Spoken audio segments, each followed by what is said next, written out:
Salam sejahtera. Pada sesi kali ini, saya akan tunjukkan kepada anda cara untuk melakukan ujian T1 sampel bagi min menggunakan Microsoft Excel. Situasinya adalah, Ahmad seorang penjual bakso dan menjual bakso beliau menggunakan basikal mengelilingi Pekan Menggatal. Beliau bercadang untuk menyewa lot kedai jika purata pelanggan adalah lebih dari 20 orang sehari. Untuk membuat keputusan ini, Ahmad melakukan ujian T1 sampel bagi min menggunakan cerapan data selama 35 hari. Dan berdasarkan Central Limit Theorem, maklumat min yang diperolehi daripada sampel dianggap sebagai bertaburan secara normal kerana saiz sampel adalah sama dengan 35. Pernyataan hipotesisnya adalah hipotesis null menyatakan bahawa min adalah sama atau kurang dari 20 orang pelanggan, manakala hipotesis alternatif menyatakan ataupun mengandaikan bahawa min adalah lebih daripada 20 orang pelanggan.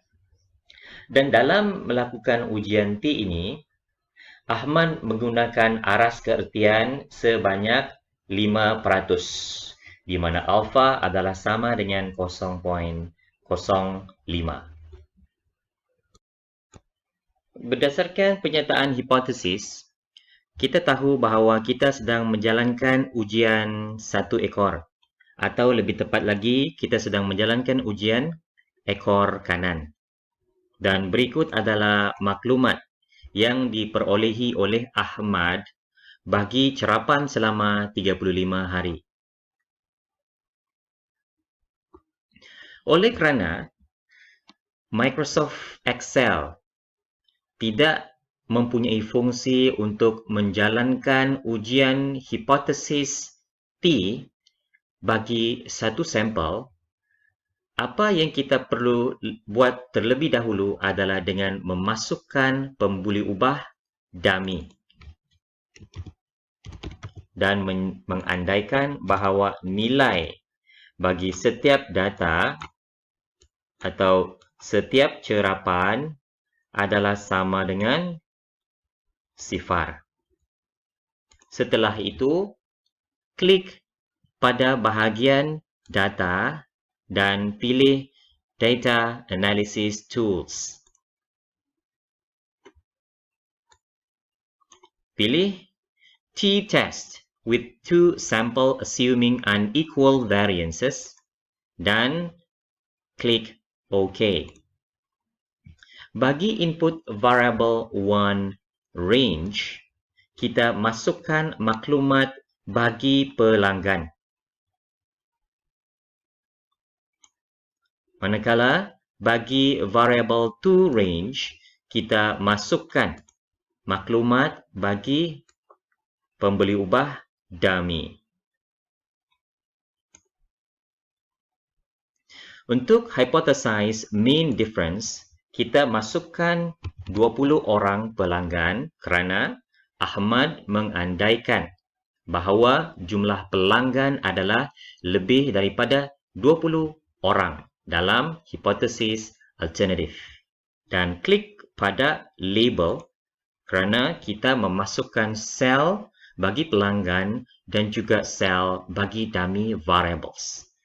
Bagi bahagian alfa, kita masukkan 0.05 kerana bagi ujian ini, kita menggunakan aras keertian sebanyak 0.05 ataupun 5%. Oleh kerana kita ingin hasil keputusan dipaparkan pada worksheet ini, klik pada Output Range dan pilih sel yang kita pilih ataupun klik pada sel pilihan. Sebagai contohnya di sini, kita memilih sel D1 dan klik OK. Padamkan maklumat yang tidak diperlukan.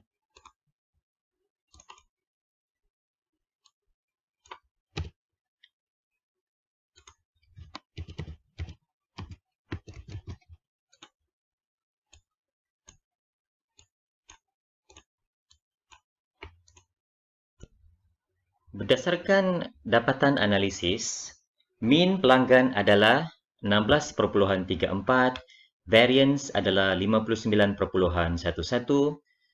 cerapan adalah 35, hypothesized mean difference adalah 20 dan DF ataupun degrees of freedom, darjah kebebasan adalah 34, yakni 35 tolak 1. T-statistik pula adalah sama dengan negatif 2.81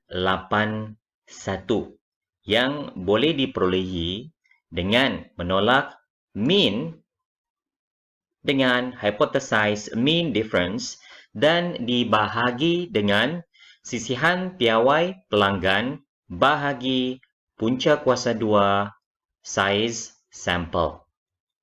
Kita juga boleh mengira T-statistik secara manual.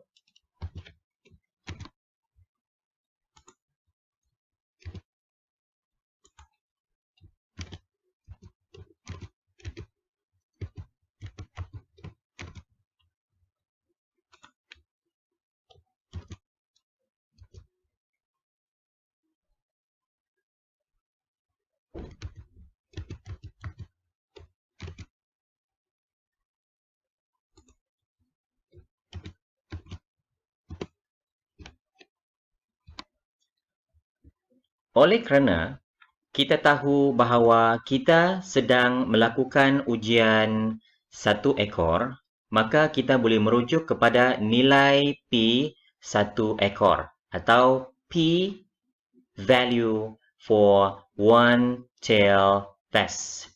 Di sini, nilai P adalah 0.004 dan ini adalah lebih rendah berbanding aras keertian sebanyak 0.05. Oleh kerana nilai P adalah lebih rendah berbanding aras keertian 5%, maka kita boleh menolak H null dan menyatakan atau menyimpulkan bahawa H alternatif adalah benar, di mana purata pelanggan adalah lebih dari 20 orang sehari. Sekian ujian T satu sampel bagi mean menggunakan perisian Microsoft Excel dan terima kasih.